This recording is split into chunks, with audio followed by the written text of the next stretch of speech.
ఏటమ్మా దారిలో బట్టలు చెప్పులు నాకు నచ్చలేదు వెళ్ళమ్మా. వీడు ఒరే ఒరే వచ్చేసాం కదరా రారా బాబా బాగోదు.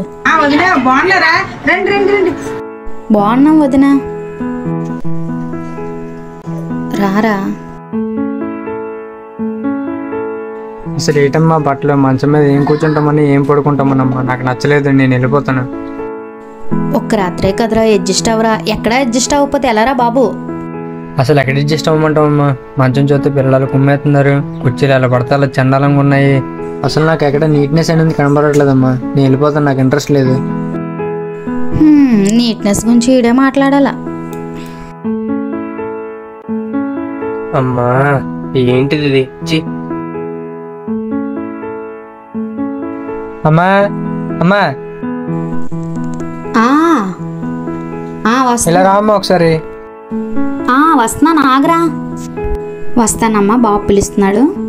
ఏంట్రా నీ ప్రాబ్లం, అలా పిలుస్తూ ఉంటావు, చుట్టాలతో మాట్లాడినవిరా ఏమైనా అనుకుంటారు. ఒకసారి రామ్మా, నీకు ఒకటి చెప్పాలి రా. ఏం చెప్తాడో ఏంటో. నేను నీకు ముందే చెప్పానమ్మా నేను ఇక్కడికి రానని, నువ్వు ఇది ఒకసారికి అడ్జస్ట్ అమ్మన్నావు. అక్కడ మంచం మీద కూర్చొని ఫోన్ చూసుకుంటే ఫ్యాంట్ అంతా తడిసిపోయింది.